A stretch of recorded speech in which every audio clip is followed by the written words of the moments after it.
Welcome back.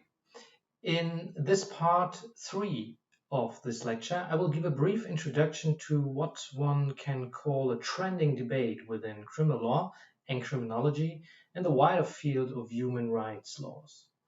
This trending debate goes under the headline of crimmigration. This term is controversially and widely discussed with the University of Leiden in the north of the Netherlands and the University of Oxford as the center of this debate. It describes the increasing merger of criminal law and migration controls. The advocates of crimmigration claim to have identified a shift of immigration laws towards criminal law measures. These dynamics are believed to result in harsher punishments for foreign offenders. This group is more likely to be imprisoned on remand while awaiting trial and sentencing, given longer custodial sentences, refused recategorization to more open prison conditions, and ultimately, foreigners are very often deported after having served their sentence, which cumulates in an additional punishment. This all sounds very abstract. Let's take again our case example to make it more concrete.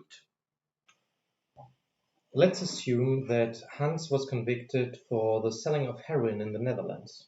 Hans has his habitual residence in Berlin, but no strong family ties there. Instead, he argues that he would prefer to stay in Maastricht since Annemieke, his new girlfriend, lives there. Also, a good friend of him has offered him to start an internship in his coffee shop, a career opportunity Hans is keen to take after his prison sentence. The Dutch prosecutor doesn't care much for Hans' arguments. He thinks that German drug tourism has become an increasing problem in Limburg, and he sees no reason why Dutch taxpayers should finance a prison stay for Hans. He still wants him to be transferred back to Berlin. Can he send the certificate even without Hans' consent to the German authorities? In fact, the framework decisions introduced an innovation which distinguishes it from all previous legal instruments enabling prisoner transfers. And that innovation is that a transfer of an imprisoned person can be conducted without his consent. This detail is small but decisive, and the basis for nearly all the critique that was voiced concerning the transfer system. Let's think about that for a moment to understand what impact this has. Having no consent requirement simply means that a prisoner transfer can be initiated independently of the will of the person that is to be transferred. This means that the prosecution takes a decision to transfer a person whenever the prerequisites are met, which is the person has its habitual residence in the executing state. Your first thought may be, so what? All prison sentences are likely to be against the will of the imprisoned. All deportations are by definition against the will of the deported. So why should a transfer of a prisoner be any different? Well, the problem lies within what we lawyers call the ratio legis, the underlying aim of the framework decision. Remember, in part 2 of this video lecture, I explained that prisoner transfers are based on the idea of social rehabilitation and a successful reintegration of the offender into society. That is why we transfer prisoners to their countries of origin, and that is why the framework decisions were established in the first place. But what if the prisoner does not want to return to his country of origin or habitual residence? What if he has good reasons to stay in the country where he was sentenced, but it not enough to establish an habitual residence? A new girl or a boyfriend, an internship, or the reason of having left his country of origin are out of frustration or discrimination to build up a new life somewhere else. How should it serve his reintegration of being transferred back to society he has left in the first place? Think, for example, about the many immigrants from Eastern European member states that have left poverty to build up a new life with their families, have maybe encountered difficulties that brought them into prison. This group, meanwhile, makes up of a considerable part within Western Europe prison populations. And what if the transfer system is now systematically used to get rid of the often marginalized group, and with that circumventing their right to free movement? Taking this into account, the allegations become clearer. The transfer system is in essence an instrument for migration control, sugar-coated as an instrument to facilitate rehabilitation and social reintegration. If the latter really would have been the aim of the EU, why not allowing transfers only under the prerequisite of the consent of the prisoner? These arguments brought forward by advocates of crimmigration are convincing to a certain extent, but the issue is also more complicated than this debate suggests, especially when the difference between the law in the books and the law in practice is taken into account. So you may ask yourself, what does this precisely mean? For an answer to this question, we'll have to look at how transfers are implemented in legal practice. And together with a team of researchers here at Maastricht University, we have done this by conducting empirical research on prisoner transfers in the Netherlands, Belgium, and Germany. If you're interested in our results, you can find a link to an article below in the video description. I don't want to go too much into detail about our research. What we've basically done is we have applied two different empirical methods. We've looked at data concerning prison populations and transfer cases from the three countries over the past years. This is called a quantitative empirical research. And we've conducted interviews with practitioners in the field of legal cooperation, hence prosecutors that work with this issue of prisoner transfers on a daily basis. This is called a qualitative method. Both approaches have their pros and cons, but instead of going into detail, I rather want to have a look at some of our results and see how these fit in with this crimmigration hypothesis. For reasons of simplification, I will only focus on data from the Netherlands and Germany. In the first step, we should get an idea of the size and composure of prison populations in both countries. We need this because this gives us a clearer idea of potential transfer candidates. For the Netherlands, in the year 2018, there were about 9,315 persons incarcerated, of which 748 persons were EU foreigners. For a better comparison, you'll see next to it the data from German Bundesland North Rhine-Westphalia, which is demographically and socially remarkably similar to the Netherlands. The general population in both states amounts to approximately 17 million, with a considerable part living in urban areas. But you can see that, interestingly enough, in North Rhine-Westphalia, there were, with 16,340, nearly double as many persons incarcerated in 2018.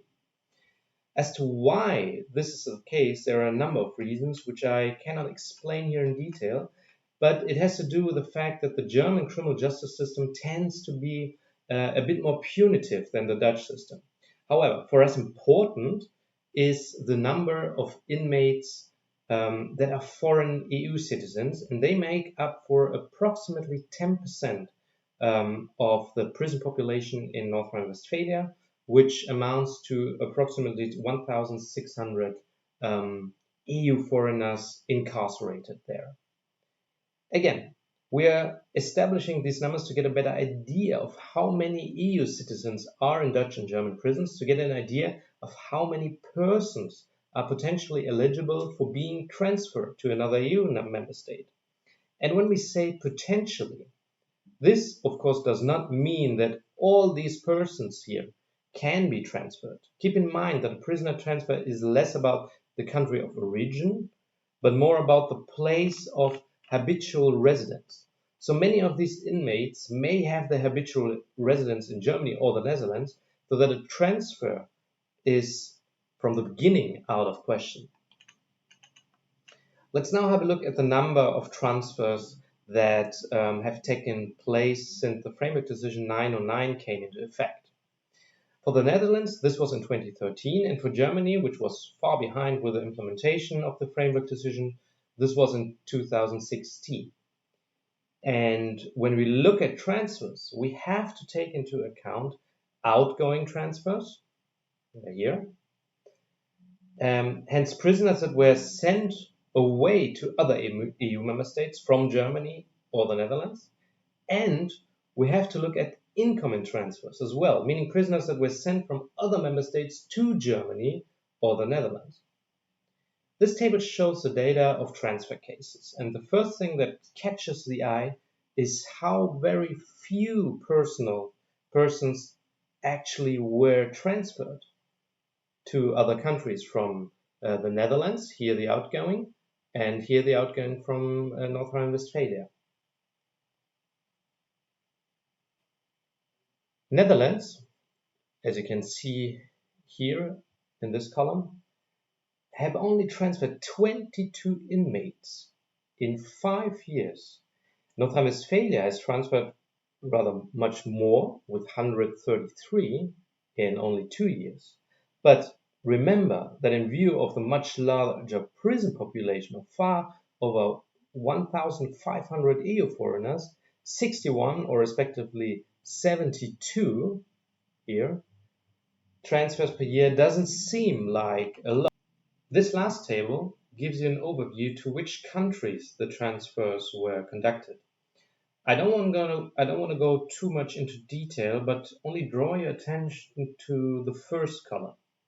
There you can see that by far the most transfers from North Rhine-Westphalia actually went to the Netherlands.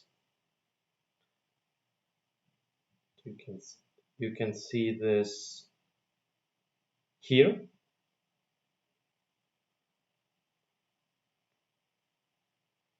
The second column shows certificates that were sent out from the Netherlands to other member states to take over their prisoner. It does not mean that a transfer was actually conducted, and you can see from the data that Dutch authorities sent out 118 certificates over the years requesting to transfer a prisoner, but only 22 transfers actually took place, as we have seen in the table before. That means that in all other 96 cases, the transfer procedure was aborted for whatever reason. Nevertheless, it gives us an indication of where the most prisoners should have been transferred to, and the data shows that the most of the certificates were sent to Belgium, up here, and this is followed by certificates to Germany, which is here. Why is this distribution important? Well, for at least 2 reasons. You see, critics of the transfer procedure claim that especially citizens from poorer EU countries are systematically deported via the transfer system. For example, Polish, Romanian, and Bulgarian nationals make up for a considerable portion of foreign inmates in German prisons, but the data shows that these nationals are underrepresented when it comes to prisoner transfers. As to why this is the case, we asked German and Dutch prosecutors, and they gave us a simple yet surprising answer. While the law explicitly does not require the consent of the prisoner for a transfer, in legal practice, prisoners are always asked if they want to be transferred. In fact, this goes so far that prosecutors would not initiate a transfer procedure if the prisoner hadn't actively requested to be sent to his country of origin. And the reason for why so few prisoners stemming from Eastern Europe had asked to be transferred might be that conditions in the prisons there are rather harsh. There exist fewer possibilities for work and education, so that it is simply not attractive to choose to serve time in a prison in Bulgaria or Poland. This goes even so far that all transfers to Romania from Germany and the Netherlands were stopped due to the rather poor prison conditions there. In conclusion, when we take into empirical data and the law and practice, it shows that crimmigration within the transfer system is more of a myth than it is the reality. Neither the low case numbers nor the selection of receiving countries indicate that crimmigration is the case. Now, does this mean that the worries about crimmigration are completely unfounded? Of course not. We only have looked at data from the Netherlands and Germany. Who knows how the situation is in France, Italy, or Spain? And who knows if the current practices in the 2 case countries will not change very soon? The second reason why I've presented this data to you is that it tells us a bit about the dynamics of legal cooperation between the member states. I will talk about this more in detail in my fourth and last video. In particular, I will look at the challenges that occur between Germany and the Netherlands, how practitioners try to make it work, and how EU policies have positively and negatively influenced this process.